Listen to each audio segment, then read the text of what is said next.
Jacob, How we doing? good morning. Good morning.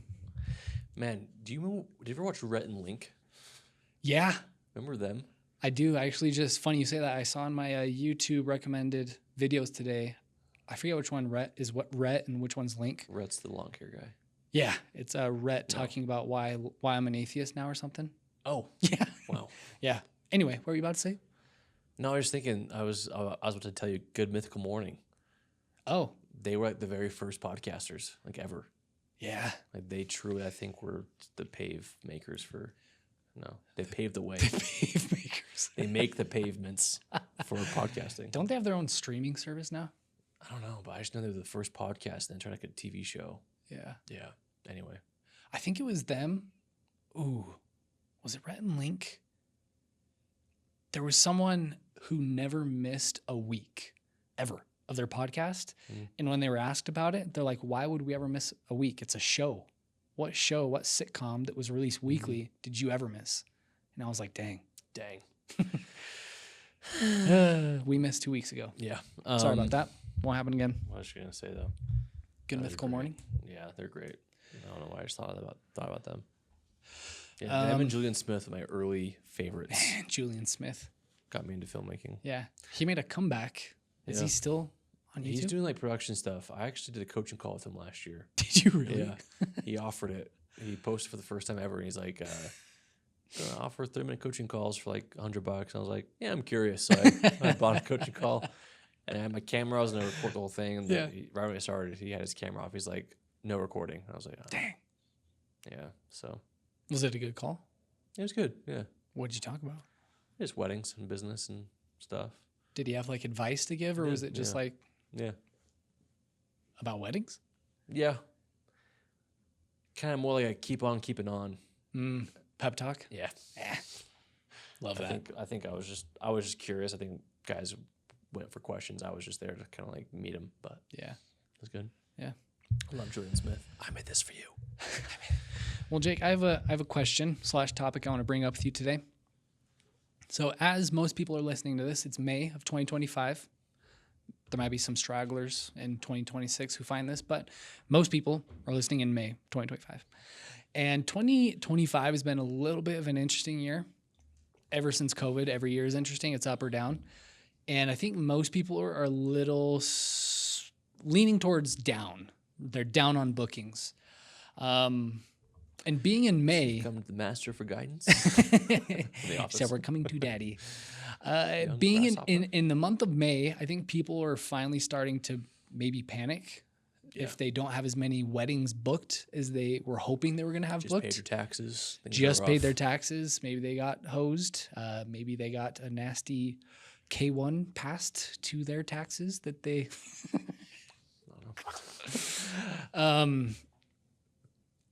So I want to talk a little bit about the people that are in that little bracket that maybe don't have as many weddings booked as they wanted or as they thought they were going to get in 2024, and why they shouldn't exactly panic yet, and how they can still book more weddings for this year. I'll tell you who's not panicking. The people coming to the Runaway Workshop this October. What a plug. What a plug. Few spots left. No, it's a good question. I do feel that's kind of the climate. I feel like the people who are doing fine have always done fine. Mm-hmm.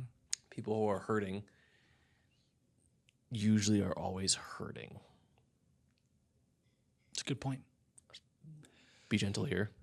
Stay with me as I unload this. Please. But I feel like it's a mindset. It's a mindset to in all not have. seriousness, I do feel like we talked about this in certain ways before. I do feel like you do reap what you sow, and I feel like you and I, the amount of work we've put into our business in 2024, we see that coming to fruition in 2025. And we're now putting that same work in to make 2026 that same way, which, by the way, only has 2 weddings in the books for next year, 1 and an elopement.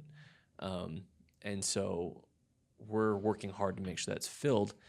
And all to say, if your year's not looking too good, you should have worked harder last year. And you're cooked, and I would get a side job. Hang up the cleats. What was the question? The question is, let's say me, I'm not projecting here at all. I don't have anything Need booked. some extra money, and your business partner won't let you take it. What do we do now? I'm not projecting, but say I have nothing booked. And I mean I'm in nothing crippling booked. debt. And I got hosed by taxes and I need cash. I need to book some events this year and it's the 5th month of the year. What can I do to still get something in the books? When should I panic, I guess? You know, I live in a constant state of panic. I've sat down with myself this year and I was like, why am I stressed about X, Y, and Z? And I learned You're just panicked. I'm always panicking. And that's the only thing that works for me. It's a good thing. Yeah, it's a the good only thing and that bad. makes me work. It's the only thing that keeps me off video games. It's the only thing that keeps me clocking in every day. It's a necessary evil sometimes, yeah. Yeah, from not just spending my mornings watching movies, hanging out with my daughter. Like I panic nonstop. Yeah. So you should be panicking. Now, let's talk about let's dive into two different paths here. Low-hanging fruit, which you and I can talk about, and then the long-term high fruit. High hanging. What's the opposite of low-hanging fruit? If I ever told you I don't like the phrase low hanging fruit, Oh, I love that phrase. Tell me why. you use it a lot Do you know why? because it's low hanging fruit. I don't think you understand low-hanging fruit. No, I understand it scriptural. perfectly. It's biblical. We believe in this. Explain it biblically to me. It's all throughout the scriptures. Where? Gosh. Well, Parker always said it too. Parker's not in the Bible. Well, it's close. He's pretty close. No, low I know hanging Parker would fruit. say it, yeah. It's like the easiest things to grab. Like if you're starving and there's a tree, and there's great fruit at the top, but you're about to die, and there's a fruit right here. It's not as good, but it's there. Eat the fruit. Low hanging fruit. Why work your butt off when it's right there? No, I know what it is. And when you're picking apples and you're in an apple orchard or cherries, you start from the bottom, you go up to the top. No, I know what it is. Why do you hate it so much? I say it all the time. I know perfectly fine what a low hanging fruit is. Here's why I have an issue. Because there are a lot of low-hanging fruit That I'm in your I'm not job I'm description not sowing that the, you don't do. And Because it's I so don't go easy. for them. And so I'm like, Nate, that's the low-hanging fruit. That's the thing we could do right now to make money. And it's like, yeah, I'll just do it tomorrow. It's like, well, it's right there. No, I see what you're saying. No, I know what low hanging fruit is. Here's why I have an issue with it. Is because it's always somebody else's thing. Hey, do that. It's like a low hanging fruit. It's really easy, but You've already there's picked my low-hanging fruit. but it's never outlined. It's never. I'm not saying you as in you. I'm saying spell it out I'm for saying you? generally Okay. when you say, hey, there's a low You hanging said fruit. it was me who says it the most, and that's why you hate it. No, you do say it. I don't hate it because you. Parker used to say it all the time, and it's regardless of who says it. When you say a low hanging fruit, hey, we need to do this. It's a low hanging fruit. That's the end of discussion. There's never a discussion about what are we not considering, because something is hardly ever a low hanging fruit. It's gonna take more resources. It's gonna take time, but more importantly, usually low hanging fruit, along with the word easy, hey, I got an easy project for you, is given to somebody else. Hey, I need you to do this. It's gonna be super easy. Usually not as easy. Hey, do this. It's a low hanging fruit. It's usually not as low hanging as we're making it sound. Maybe it's relative. Maybe my low-hanging fruit is your It's really hard top for of me. the tree. Really, That's it's what really it sounds hard. like here. It's really hard. Hey, make an automation. Low-hanging fruit. Oh my gosh, what do I do? No, that's not low hanging. Like low hanging fruit, like I use low-hanging fruit synonymous with quick project. see, but that quick. It's like for who? I guess it's relative. Quick for me. But if you say like So it should be to quick for you Athy, too. no. So if you say to like Athy, hey, I got a quick project for you. Here's all this stuff, and it takes them like 20 hours. It's like, well, it's not as quick as we always say. It's always things always Compared take to like the projects that are taking me weeks. things always take twice as long, and they cost twice as much as what we usually say. Give me an example of when I use low-hanging fruit in regards to our business.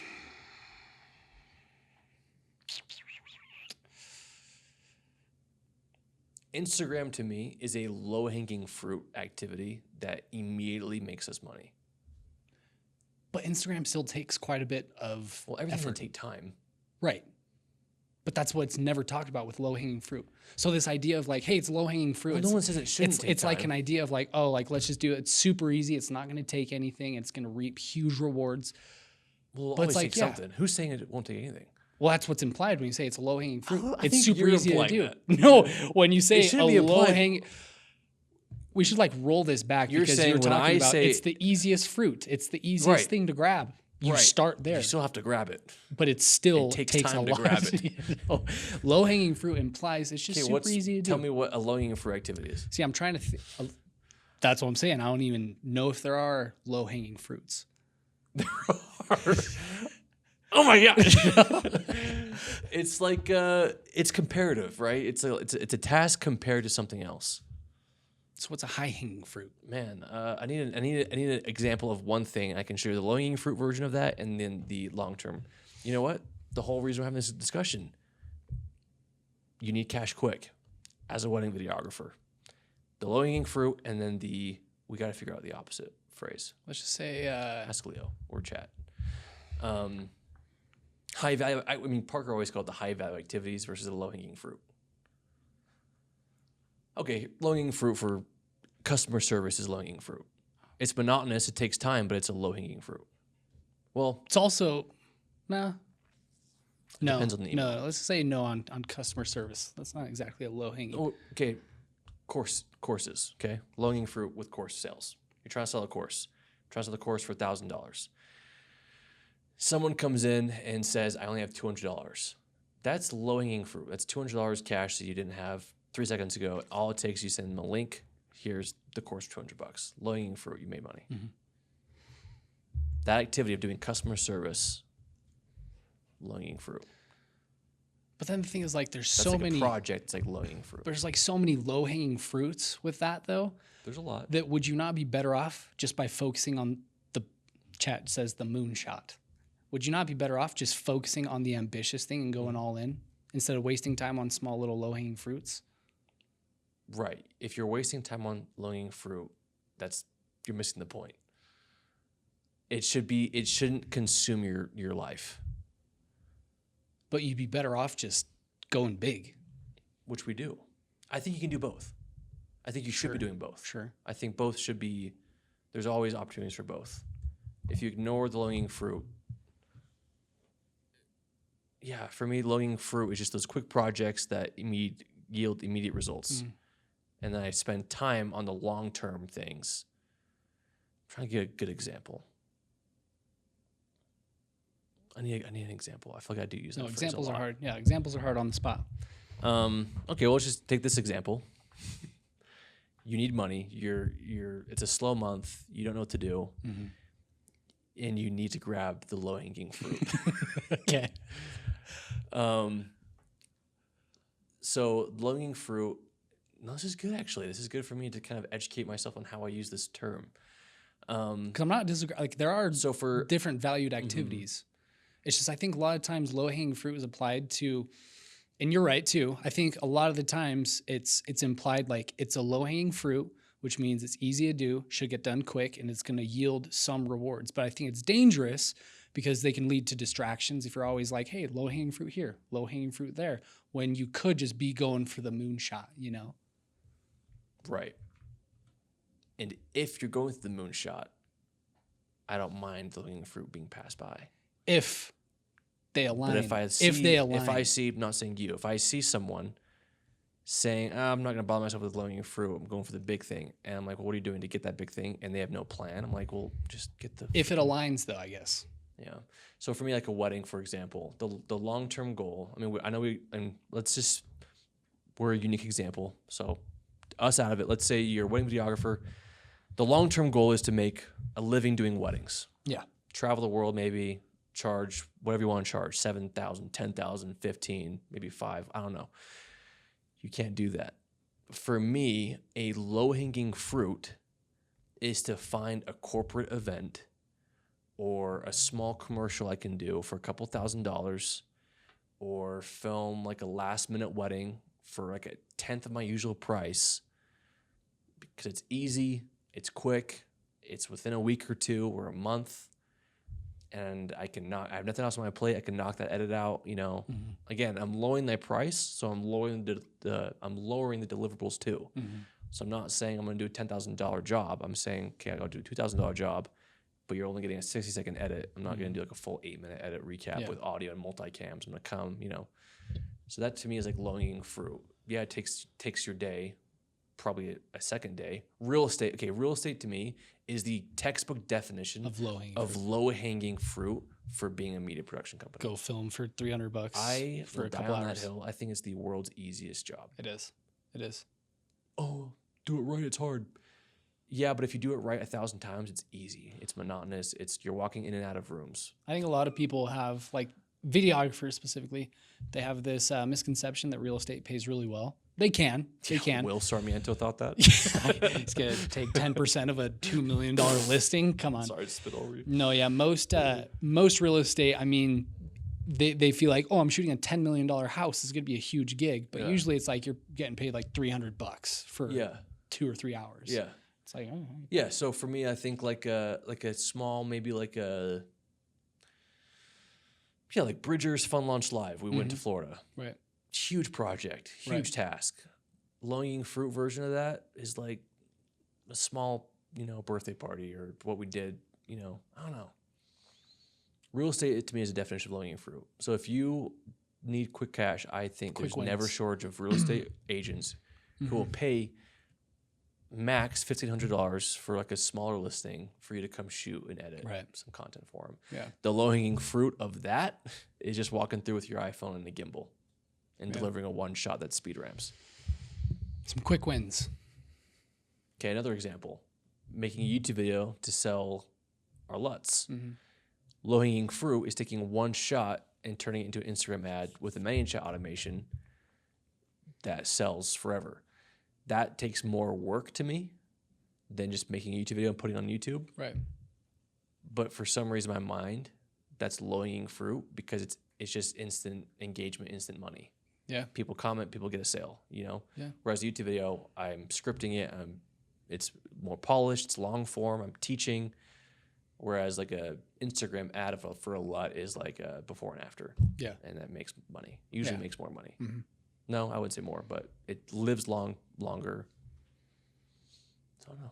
See, I would say that's a great example of a low-hanging fruit. It's like, but it takes more time. Taking a before and after picture? The way I make the LUT before and after is going through each LUT, finding music. Right.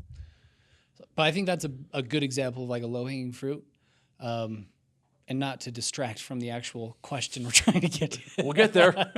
We'll get there. But I think the problem with saying like low-hanging fruits and this and that, like the first example you gave was like, oh, just go find a quick $2,000-$3,000 commercial film. Like that's kind of hard for people. And if it's like, oh, it's a low-hanging fruit, go do it.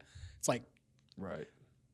Not exactly low-hanging. That's a different business we're headed. Okay, so let me clarify that. That's a good point. So low-hanging fruit, by definition, also is within grasp. That's like I think where that phrase came from is what's in your grasp.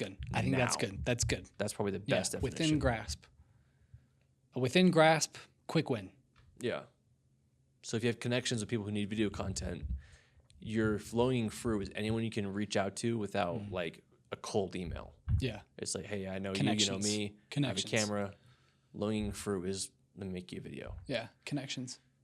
It's no longer low-hanging fruit if you're cold emailing and trying to get in the door. Yeah, I think that's different business. Yeah. So yeah, low-hanging fruit. What's within your reach? What's in your network? What if there's what's available to you? So that's kind of the question: is what if there's nothing in your grasp?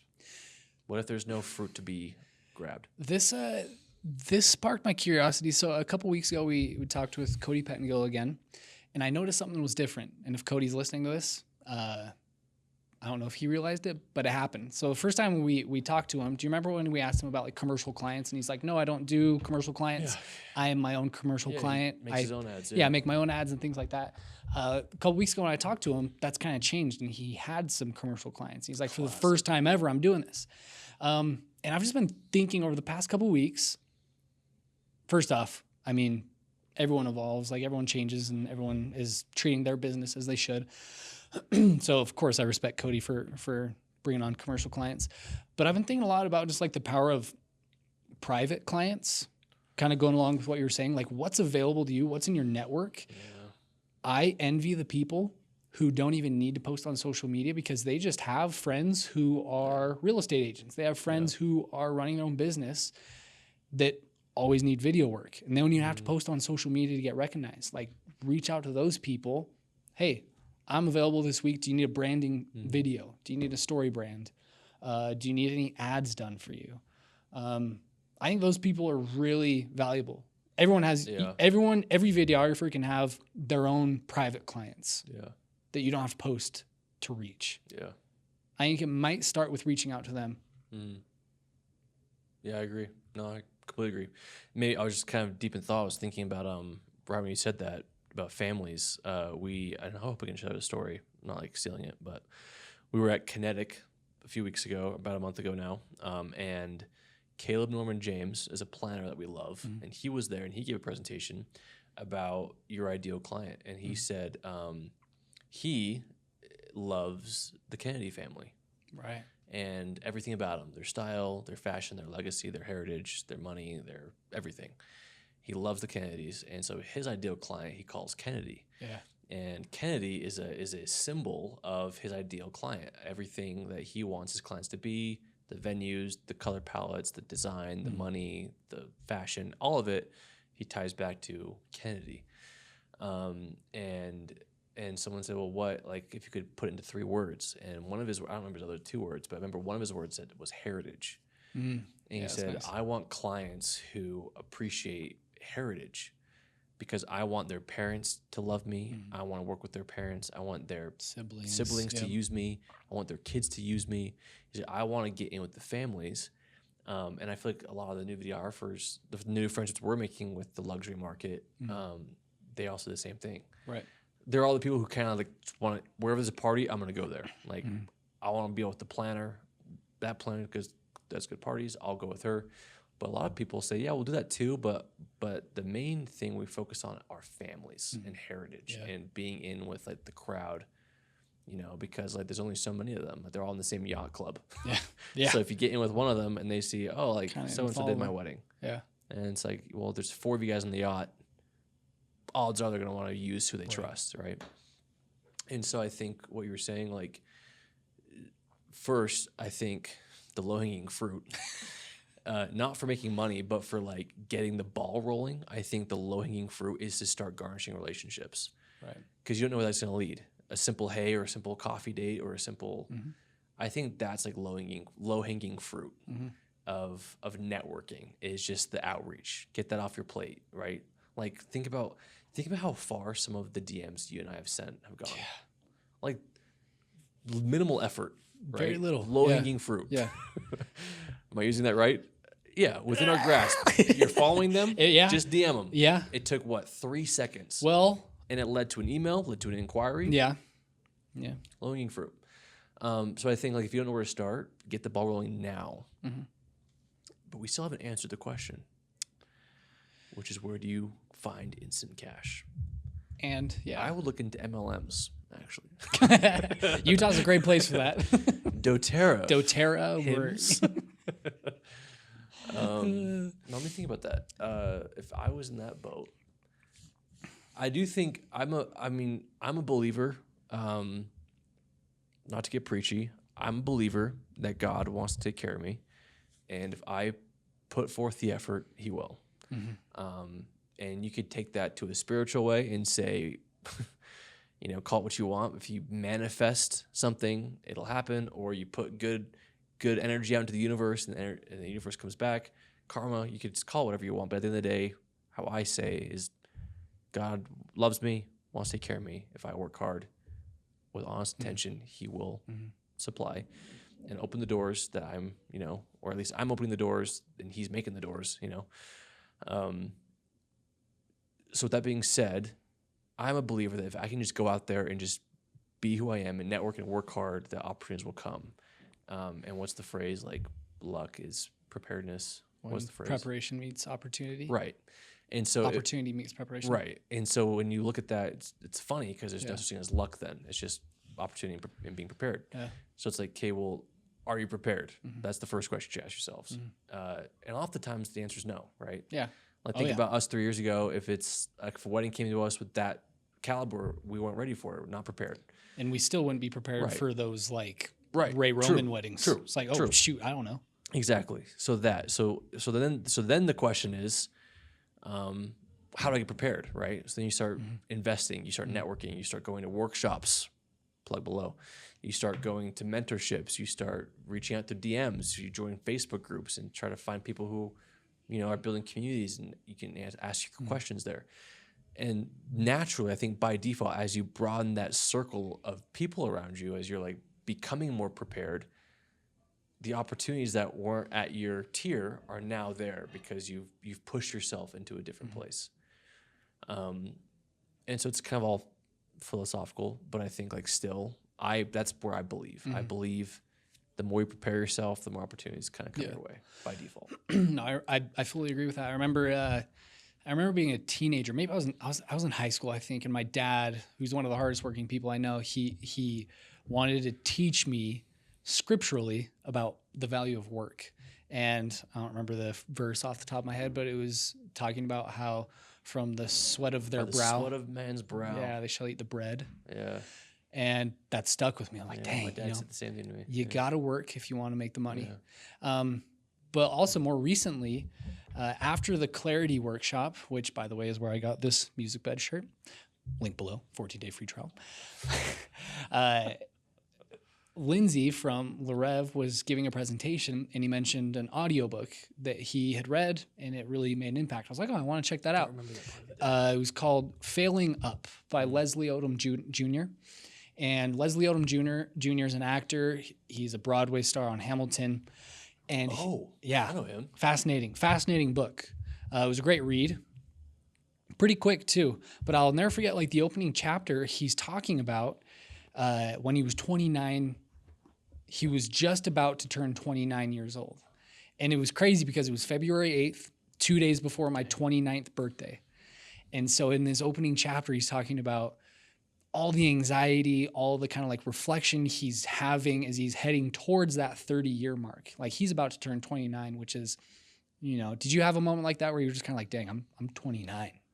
29? Yeah. Did you have a moment like that?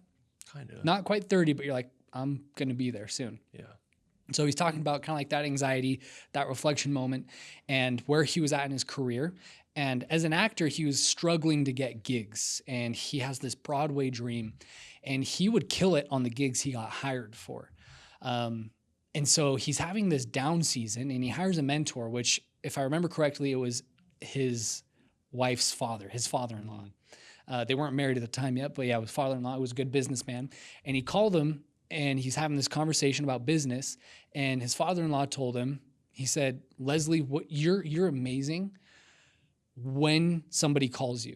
If somebody calls you, you get them on the phone, you get the gig. Yeah. You're really good. You're really prepared. But then he said, but what are you doing when the phone's not ringing? And I was like, dang, that hit hard. Yeah. Like, what are you doing when no one's reaching out to you? And that hit him as well. Like, dang, I can sell it if people know about me, but what about when people don't know? Do I reach out? So he started hitting the ground. He starts, networking, calling people, connecting with friends, anything he could get. That's what he started doing. So I've started thinking about that more as like, when my phone isn't ringing, metaphorically, what am I doing to put myself out there? Like, I panic. Yeah, That's that panic. When there are inquiries coming in, panic. I'm seriously, I think about it until 3 a.m. Yeah, just pure anxiety.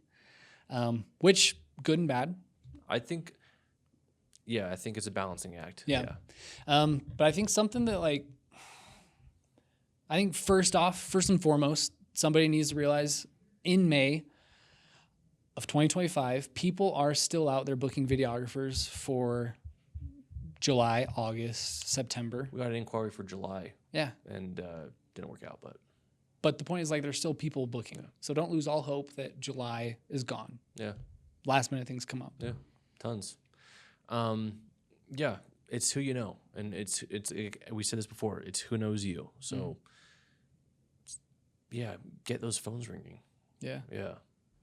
People need to know your number. I'm trying to expand this analogy here. If they don't know your number, they're not going to call you. So it's like, that's why I start posting more and say, Yeah. well, I'm the content to post. Uh-huh.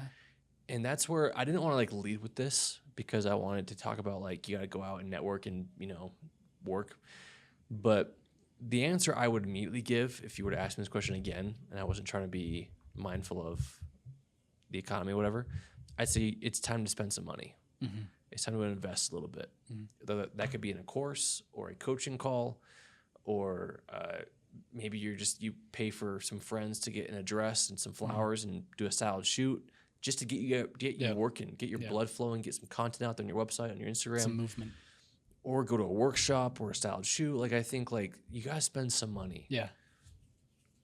Is it gonna pay off immediately? No. Or you pay $300 a year to go to WIPA or other nonprofit events. So I just think like it's one of those things. Is your camera dead? Yeah. How'd you know that? I just saw the look of panic go through your How eyes. did you see that? Yeah. I just saw your eyes. And I was like, his camera's died. Sorry, guys. I'm not sure where we cut off, but camera died. But anyway, that's the hard truth, is that you got to invest and spend that money wisely and join networking groups or whatever it takes to just get your phone ringing. And Parker always taught us that. He said, content's king, distribution's queen. Right. Doesn't matter how good you're shooting. If people aren't seeing your work, it's just useless. And so you got to make sure you're doing all the steps.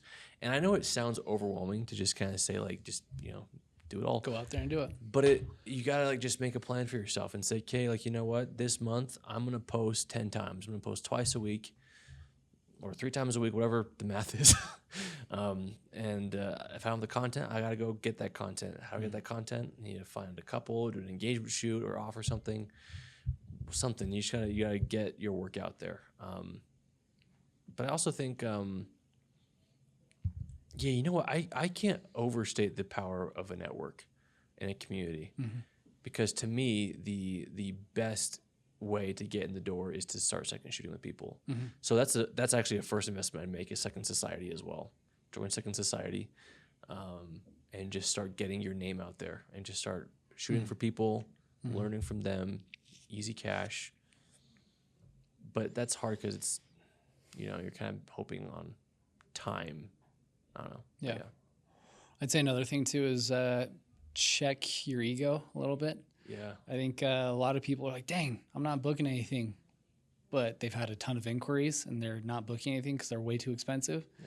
Like if someone comes reaching out for you and they're like, hey, we need you to shoot for 4 hours on a random Thursday, I can pay you $400, $500. A lot of people are like, oh no, I'm worth $2,000 minimum. It's like, that's $500. Yeah. You do that a couple times for some easy work. That stacks up. Yeah. I actually had this thought. So we've said it multiple times here on the podcast before, but our main thing are weddings, but we do some commercial work. We don't really advertise that. Maybe in the future we will, but I had this thought the other day. We recently shot an advisor's dinner. Yeah. On a Tuesday from 5 p.m. to 8 p.m. and it was $3,500. Okay. Oh, Runway Vows, they charge like $15,000. Yeah, but $3,500 for 3 hours of work. To a bunch of investors, by the way. To a bunch of investors. Who for knows what they'll need in the future. Easy. It was a dinner. It was a banquet. Yeah. Easy money.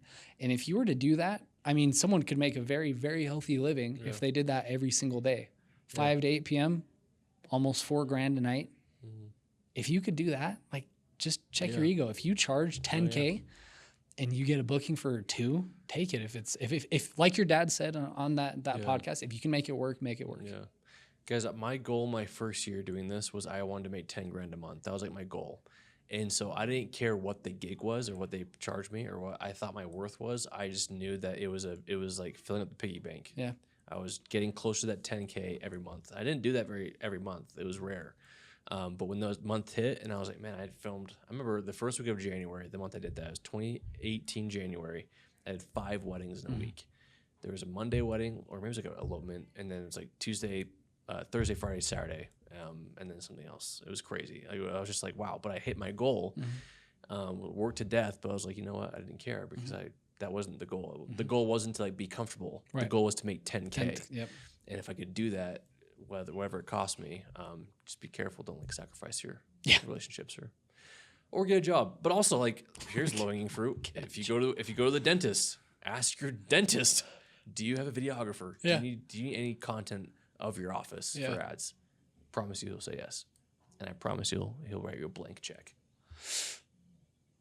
Funny you say that. Someone I know close to me is living that dream right now. Really? Funny you say that because Kayla and I went to a dentist a couple months ago. Started talking. Oh, you're a videographer. I'm like, yeah. He connected. Oh, afterwards, I'm like, hey, thanks for doing our teeth. Let me know if you need any content. Sounds good. Thanks. See ya. So he didn't write me a blank check. It wasn't a great My pitch. fault. I guess my fault. Wasn't a good pitch. It's all my fault. Could have said it differently.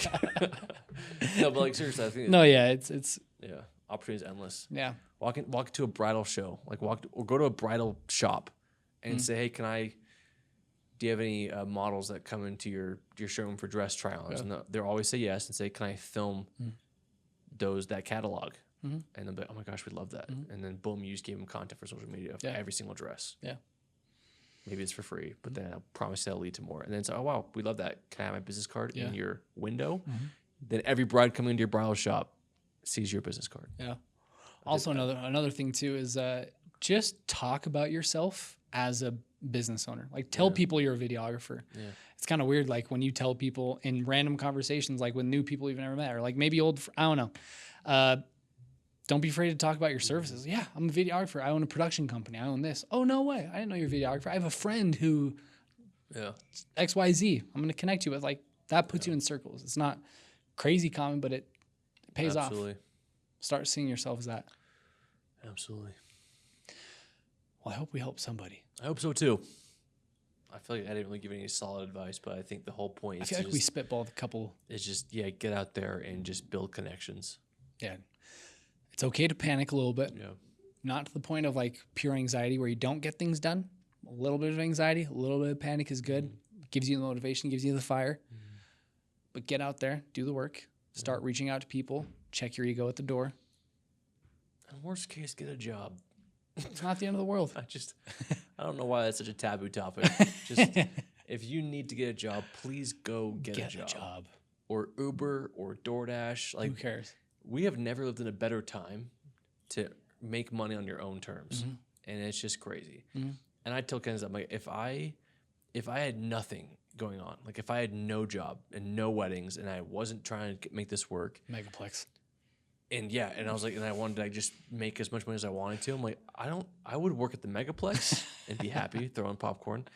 And I would drive Uber and DoorDash every single day. Yeah. Probably get bored of that, but you have to make money. Probably DoorDash more than Uber because I don't want to deal with people. But yeah, maybe take some fries here and there. Yeah. But yeah, I just think that there's never been a better time to make your own schedule, and I think there's no shame if you need another job to go get another job. I like that. Yeah. I think about the Megaplex every single day. I know you do.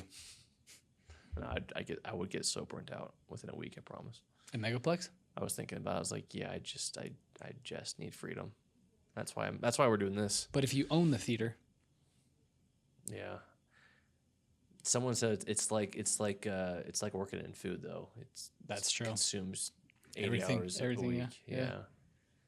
And the reason I got into this job to not do is that. For freedom, and I just know I'd have fun, but I'd be like,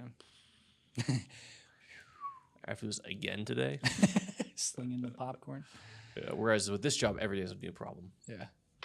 Same problem, but different. Yeah. Well, I hope we help somebody out there. Hope so. But also, please know our DMs, our emails are always open. We have people reach out, say, hey, I'm stuck. I have this something going on. What do you guys recommend? And we just, our emails are open. DMs are open. Shoot us a message. We're always down to help out. As Jake mentioned, we do have a workshop coming up in St. George in October. Only a few spots left. And we've said it before, but I think this is our last one. And we're stoked because it's going to be a bang. So check out the link. Got some cool things planned. All right. Love you guys. See you next week.